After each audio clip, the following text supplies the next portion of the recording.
Tuve un profesor en la universidad, aquí en la calle Diputación, de Sociología, y una vez comenzó la clase con estas palabras: las Naciones Unidas declaran que cada día mueren de hambre 10.000 personas en el mundo y a todos vosotros os importa una porquería. No digo lo que dijo.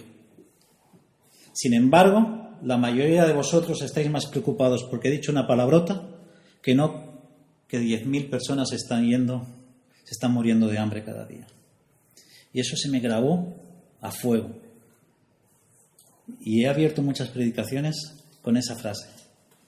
Las Naciones Unidas declaran que 10.000 personas mueren de hambre cada día y a la mayoría de ustedes les importa un pimiento. Sin embargo, la mayoría de ustedes están más preocupados porque he dicho una palabrota que no que 10.000 personas están muriendo de hambre cada día.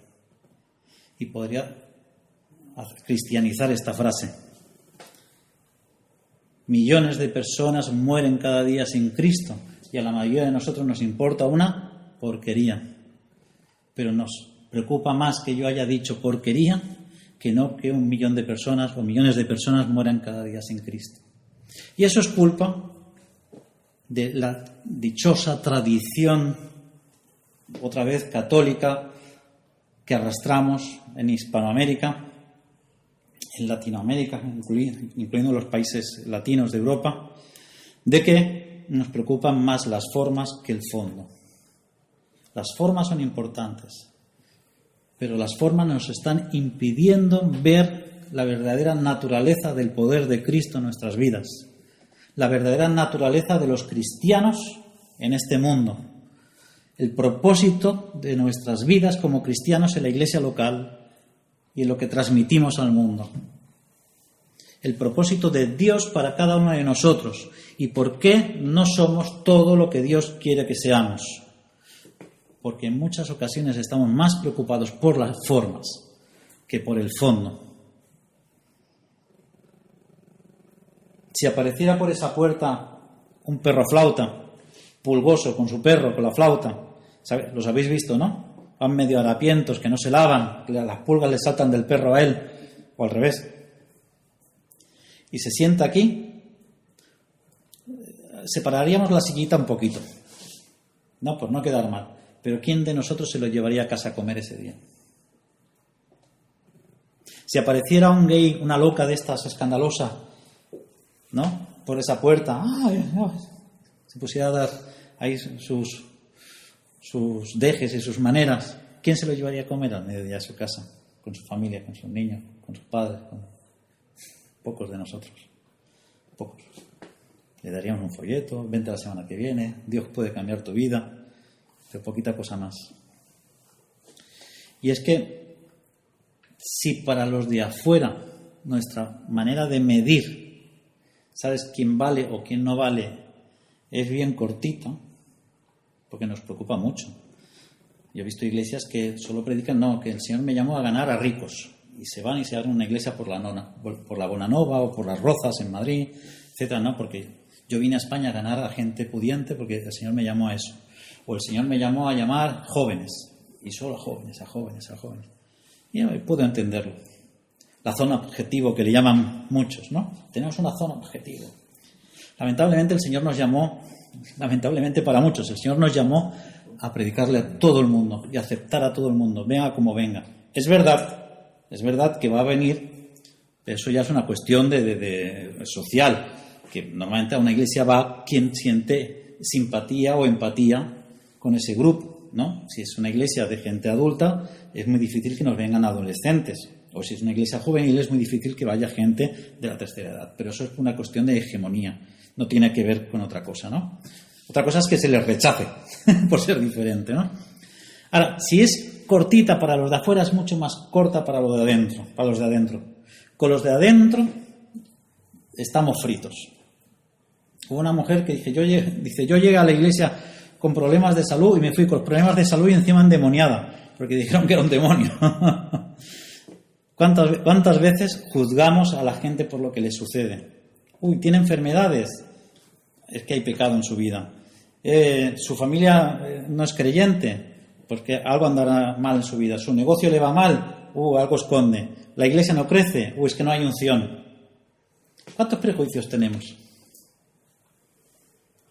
Que esa última me hace mucha gracia, porque precisamente las iglesias donde he visto más corrupciones es en las iglesias grandes, las iglesias muy grandes. Pero bueno, la cantidad de prejuicios que tuviéramos. Es más, yo creo que si Jesús viniera a la iglesia de hoy en día, a cualquiera,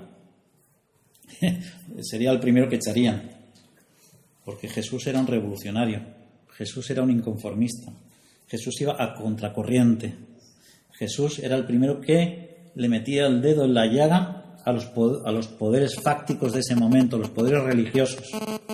Era el que decía, no, esto no es así, tú pareces muy espiritual, pero sepulcro blanqueado, perdón por los que están escuchando, tengo hoy la boca de trapo. Y es que hay algo que ha frenado a la iglesia durante siglos y durante años, que son las formas. Y esas formas, a veces, las hemos entrelazado con lo que yo llamo los noes de Dios. ¿Qué son los noes de Dios? Noes es el plural de no. Todo aquello a lo que Dios dice no. Por ejemplo, no mentirás. ¿No? Eso es un noe de Dios.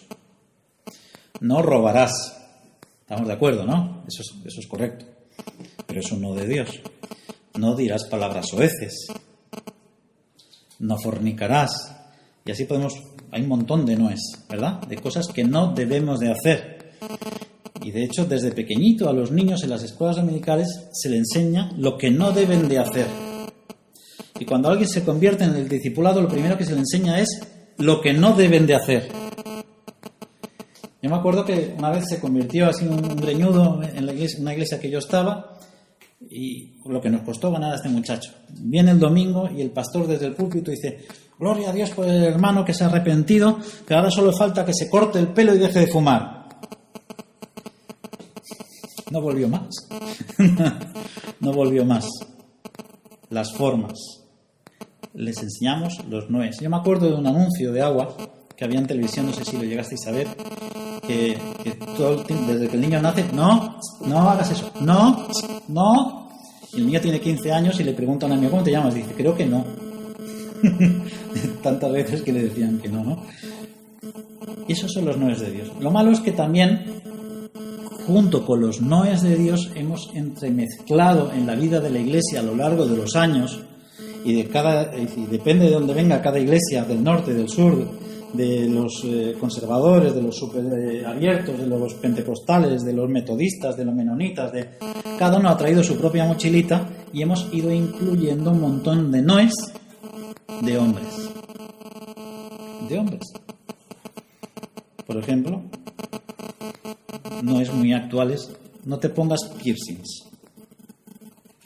Y ahí recurrimos, los más sacrificados buscan en Números, en Levítico, aquellos que se ponían aretes, porque si los aretes se los ponían las prostitutas, o que los marcaban a los esclavos, todo eso para poderles decir a los jóvenes que no se pongan piercings.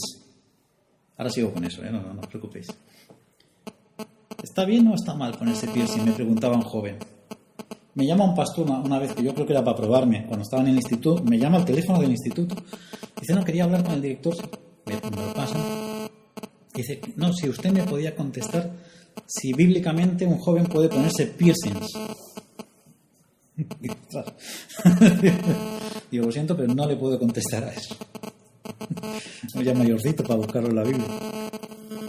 Todo hay que decir que cuando recurrimos a la Biblia para lo de los aros, muchos se olvidan de que las mujeres se ponen aretes en la oreja. Así que ¿quién más da uno que dos? O sea, uno es un pendiente, dos es un piercings. Anda. Si es en el lóbulo de la oreja es un pendiente, si es en la nariz es un piercings. Bueno, yo lo que hago es diferente. Con los jóvenes lo que hacía es buscar una foto de un anciano que llevaba tatuajes, porque ese es otro modo de hombres. No a los tatuajes. No, los tatuajes son del diablo, porque se tatuaban a los esclavos, se tatuaban a los cristos. Y buscan en el Antiguo Testamento algo que no tenía nada que ver con el tema. Para mí queda feo que un joven se llene de aretes y de por toda la cara. No lo veo estético. Y es más, en el círculo donde le puede llevar a moverse, el llevar ese estilo de moda no le gratifica mucho. ¿Por qué? Porque las malas compañías acarrean las malas costumbres. Y lo mismo con los tatus. Entonces lo que yo hacía con los jóvenes es mostrarles en el ordenador una foto de un anciano que de los hippies de los años 60, de los años finales de los 50, que ya tienen 80, 85 años y todos tatuados, llenos de agujeritos. ¿Cómo queda eso con el paso de los años? Y te aseguro que tiene más impacto eso que intentar hacerle decir a la Biblia lo que no dice. Y es así.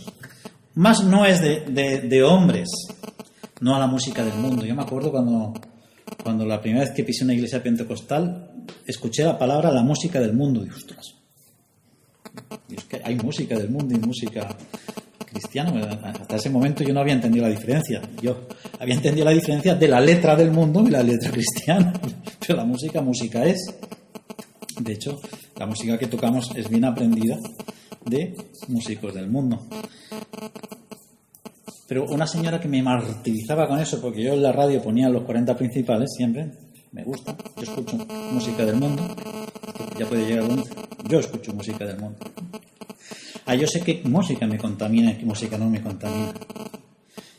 Yo creo que hemos de enseñar a la gente qué es lo que te contamina. No es el qué, sino lo que contiene. Es el contenido. Digo, bueno, te preocupa la música del mundo, pero tú escuchas tango, tú escuchas boleros, tú escuchas flamenco. Eso es del mundo, perdóname, chica. La señora que me lo decía. Yo, ¿a ti te gusta Manolo Escobar? Yo, sí, Manolo Escobar. ¿Y eso es música del mundo? Silencio. A veces estamos cargados de prejuicios, con decir otra cosa. No al baile, no al vino. Me contaron una vez un chiste, ¿no? Que habían dos hermanas y una era muy espiritual, de esas que se daban golpes de pecho, y la otra era un poco más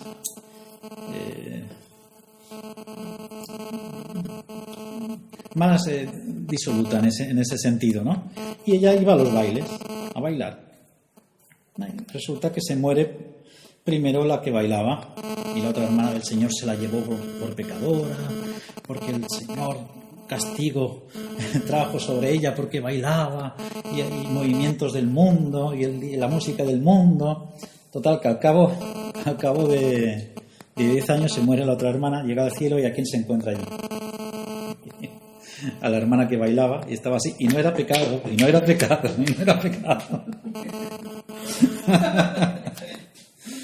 Así que más no al cine. No al vino, menos mal que aquí podemos beber vino, pero ¿cuántas iglesias me he encontrado yo que está prohibido beber vino?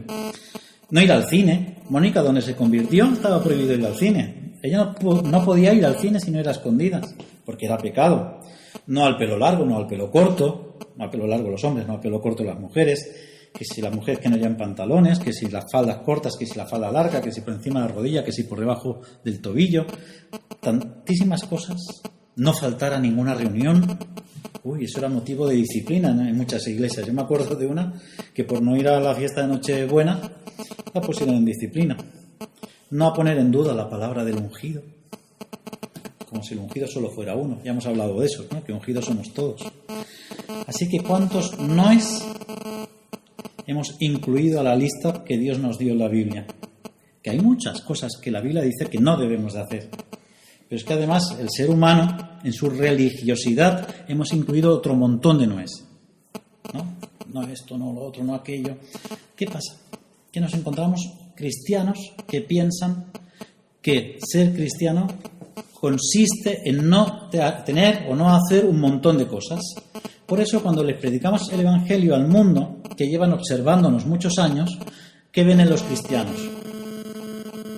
Una piara, un montón, una manada de borregos aburridos y reprimidos, que todos no, que todo es pecado. Por eso cuando a veces le hablo a mucha gente de Cristo, dice, bueno, sí, pero primero viviré la vida. No me extraña, si eso es lo que venden los cristianos. Pero eso lleva a otra cosa más problemática todavía, que como muchos de estos noes no tienen una base bíblica, que es de hombres, la conciencia no acaba de ensamblar eso y es como pisar el acelerador y el freno al mismo tiempo y hacemos de los cristianos de doble moral. Que en la iglesia se comportan de una manera y el resto de la semana de otra. Se le fríen las neuronas, pero para eso llegan el domingo, entonces se dan golpes de pecho, necesitan llorar, necesitan que el pastor les unja, que les ore, hace el pastor un llamado, salen todos ahí llorando, pastor pequé, pastor me arrepiento, hasta que llega el lunes otra vez el domingo. ¿Por qué? Porque estamos cargados de noes, de hombres, que no son, precisamente muchos de ellos, útiles para la vida cristiana y para la vida de la iglesia. No estoy a favor de todo o en contra de todos esos noes. Algunos son razonables. No estoy diciendo eso. Estoy diciendo que los hemos puesto por prioridad en la vida del cristiano. Y eso hace de cristianos reprimidos, preocupados por el no. Preocupados por lo que no deben de hacer. Cristianos que han crecido en la iglesia y convencidos de que para ser un buen cristiano hay un montón de cosas que no deben de hacer. Pero ¿qué es lo que hace Jesús? Jesús vino a romper con los noes. Jesús era un hombre de acción. Jesús era un hombre proactivo. Jesús empezó rompiendo con un montón de noes, porque nos quería llevar a caminar, nos quería poner en marcha y empezó a desvelar los síes de Dios. Porque los creyentes de esa época, posteriormente los cristianos, estaban siendo ahogados, asfixiados de tanta norma impuesta por el hombre. Y la iglesia de hoy está repitiendo la misma ecuación, donde cristianos y cientos de cristianos están asfixiados, no pueden cumplir con tantos noes, es imposible. Por eso Jesús acaba el Sermón del Monte diciendo, sed perfectos como mi Padre que está en los cielos es perfecto, porque sabía que eso era imposible, y como era imposible teníamos que recurrir a su gracia redentora para ser salvos. Y en las iglesias está llena de cristianos asfixiados, contristados, tristes, y a veces el efecto rebote, se van al otro extremo. Por eso comentaba hace unas semanas de cristianos que cuando abandonan la iglesia, abandonan al Señor, se van al mundo y se van peores que los del mundo. Es el efecto rebote. Tan reprimidos estuvieron con los noes y los noes y los noes, en primer lugar, que se olvidaron de lo más importante, que Jesús vino a decir haz, no a decir no hagas. Eso es lo que yo llamo los síes de Dios. Tenemos los noes de Dios, contaminados muchas veces por los noes de los hombres, pero tenemos algo más importante, algo que puede hacer de la iglesia una iglesia triunfante, algo que puede hacer de cada cristiano un cristiano fructífero. Así como hablábamos la semana pasada de las 7 claves para tener los 4 poderes, que parecía así medio místico, la clave que Jesús nos da para hacer de un cristiano positivo, activo, fructífero, son los síes de Dios. ¿Qué es un sí de Dios? Por ejemplo, servíos los unos a los otros. Eso es un sí de Dios. Es algo que te lleva a la acción.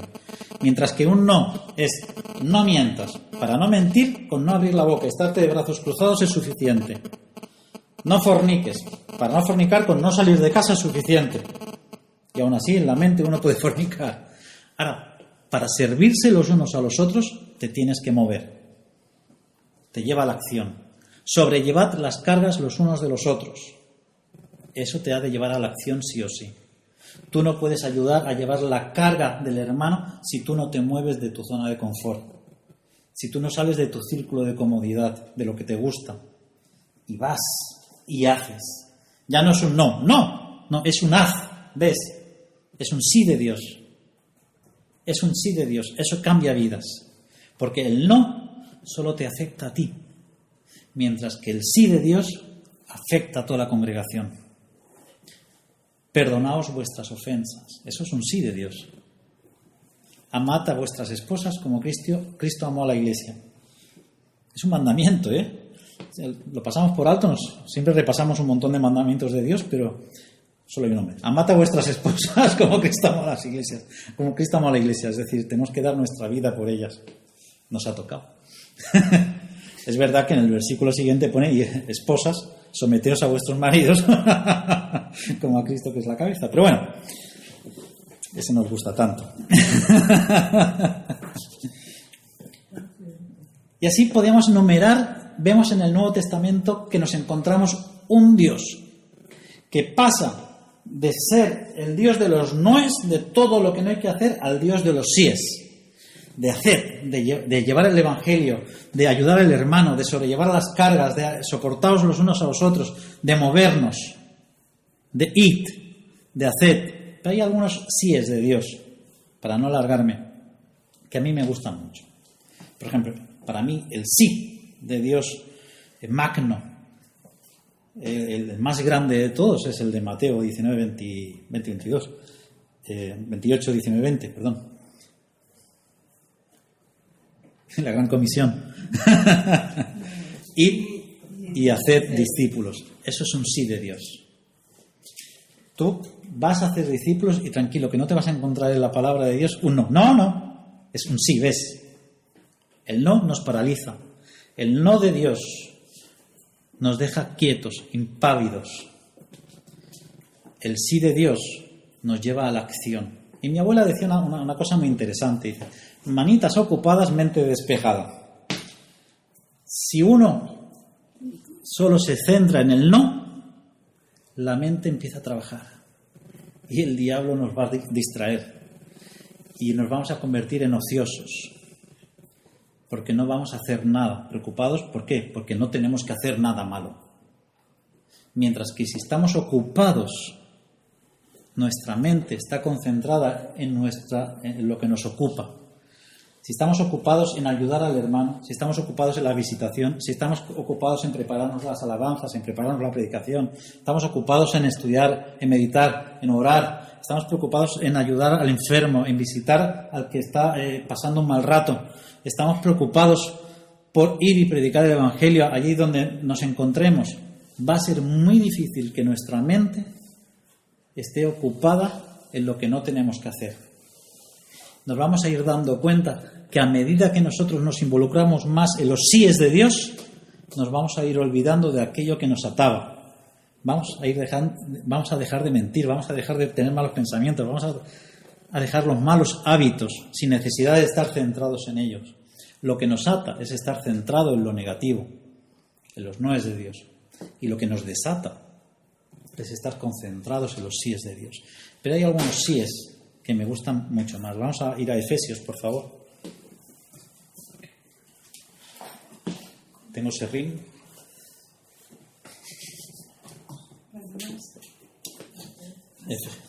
No, tranquila. Tranquila, que lo he dicho. No, pero es que... No, que lo he dicho en broma. No, es que no hay más. Ahora me siento mal. Hay algunos síes que me gustan más. Vamos a buscar en Efesios, capítulo 5, versículo 16. Aprovechando bien el tiempo porque los días son malos. ¿Eso es un sí o es un no? Para aprovechar algo es un sí. Es decir, es algo que nos lleva a la acción. Cuando uno se mantiene de brazos cruzados, quieto, sentado, aunque sea en la iglesia, sentado en el banco, yendo de culto en culto todos los días, eso nos mantiene quietos. Mientras que cuando nosotros nos proponemos aprovechar el tiempo, estamos tomando decisiones que nos llevan a la acción. He de aprovechar el tiempo. ¿En qué? Pues para aprovecharlo, y bien aprovechado, es decir, no desaprovechado, es algo que me edifica, algo que me instruye, algo que ayuda a los demás, algo que edifica a la Iglesia, algo que glorifica a Dios. Aprovechar el tiempo es algo que nos lleva a la acción. Por eso dice, porque los días son malos. Versículo, sigamos leyendo en adelante. Por tanto, no seáis insensatos, sino entendidos. O sea, no seáis tontos, sed listos. Bueno, más que listos, dice inteligentes. Porque en este país nos pasamos mucho de listos, pero poca gente se pasa de inteligente. Entonces, aquí Pablo dice en Efesios, por tanto, no seáis insensatos, sino inteligentes, entendidos, de cuál sea la voluntad del Señor. Interesante. Apunta que hablaremos otro día sobre la voluntad de Dios. Cómo descubrir la voluntad de Dios. Dice así, no os embriaguéis con vino, en lo cual hay disolución. Antes bien, sed llenos del Espíritu Santo. Esto es un imperativo, ¿eh? Sed llenos del Espíritu Santo. Es un mandamiento. ¿Quién se toma como mandamiento ser lleno del Espíritu Santo? ¿No? Porque es algo que nos lleva a la acción. Permitirme añadir que en el sentido, si buscáis en otras versiones, en algunas está mejor traducida la palabra, que es manteneos llenos del Espíritu Santo. Porque el Espíritu Santo se da sin medida, se nos da a todos por igual. Cuando nosotros nos convertimos, Dios nos da el sello del Espíritu Santo. Así que todos somos llenos. Lo que nos corresponde a nosotros es mantenernos llenos. Pues Dios ya nos lo dio y nos lo dio entero. No nos da pedacitos. Pero es que además nos dice el cómo. Que tantas veces nos hemos preguntado, hey, Señor, lléname de tu Espíritu. O pastor, órame porque quiero ser lleno del Espíritu. O a veces lo cantamos. Y aquí primero nos dice que nos mantengamos llenos, lo cual ya quiere decir que somos llenos. ¿Cómo? Versículo 19. Hablando entre vosotros con salmos, con himnos y cánticos espirituales, cantando y alabando al Señor en vuestros corazones. Que eso es muy interesante, porque quiere decir que lo puedes hacer en cualquier momento y todos los días. Dando siempre gracias por todo al Dios y Padre en el nombre de nuestro Señor Jesucristo. Notad que cuando dice hablando entre vosotros con salmos, se está refiriendo hablando entre vosotros de la palabra del Señor. Si no, diría cantando. Por eso es que luego añade cantando, porque hace una diferenciación. Cuando dice que hablando entre vosotros de lo que enriquece la palabra de Dios. Lámparas a mis pies tu palabra, Salmo 119, acordaos, todo el Salmo 119, el más largo, habla de la palabra de Dios. Hablando entre vosotros con salmos, con himnos y cantando alabanzas al Señor. Dando gracias por todo, siendo agradecidos. Así es que nos mantenemos llenos del Espíritu Santo. Dicho de otro modo, esto es un sí de Dios. Dios te dice, mantente lleno del Espíritu Santo. Mantente lleno del Espíritu Santo. Con esta forma, congregándoos, entre líneas se entiende que es congregándoos, porque de esa manera hablaréis entre vosotros de los salmos, de las escrituras, cantaréis al Señor, aprenderéis de la palabra, oraréis, seréis agradecidos y así nos vamos a mantener llenos. Ahora, ¿qué sucede? Cuando uno es lleno del Espíritu Santo, uno se mantiene lleno del Espíritu Santo, acordaos del Espíritu Santo que es algo que nos inunda. Somos templo del Espíritu Santo, es decir, Él habita en nuestro interior juntamente con nuestro espíritu. Y eso no puede quedar infructuoso, eso tiene que dar fruto de alguna manera. Eso es como una semilla que ha sido injertada en nuestro corazón, en nuestra vida, en nuestra alma, en el momento que nosotros nos convertimos. Y eso termina germinando, como cualquier semilla que nosotros plantamos. Y cuando germina, ¿cuál es el árbol que brota? Vamos a Gálatas, acompañadme a Gálatas.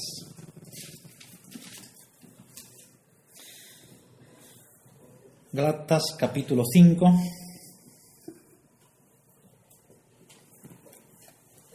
Versículo 22 en adelante. Cuando nosotros optamos por los síes de Dios,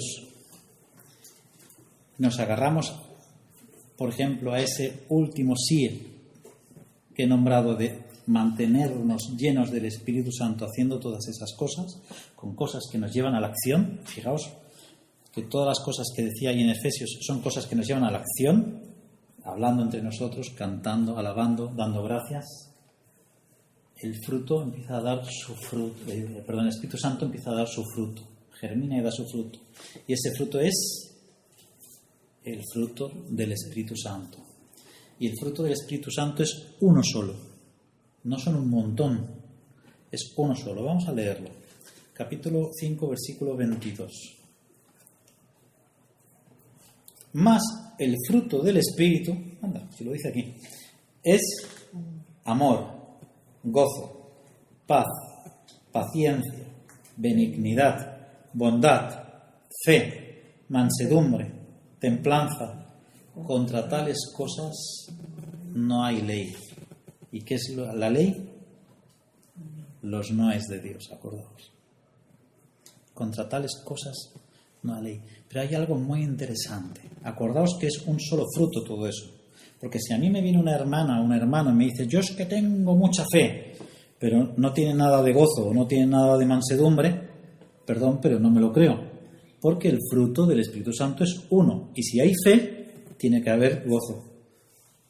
Y si es alguien que viene a la iglesia y viene siempre saltando y lleno de gozo y de alegría, pero resulta que no tiene templanza, no es bondadoso, no tiene paciencia, perdón, pero no me lo voy a creer, porque el fruto del Espíritu Santo es uno y va a crecer más o menos por igual en nuestras vidas. Y cuando un cristiano va madurando, el fruto del Espíritu Santo va creciendo más o menos por igual.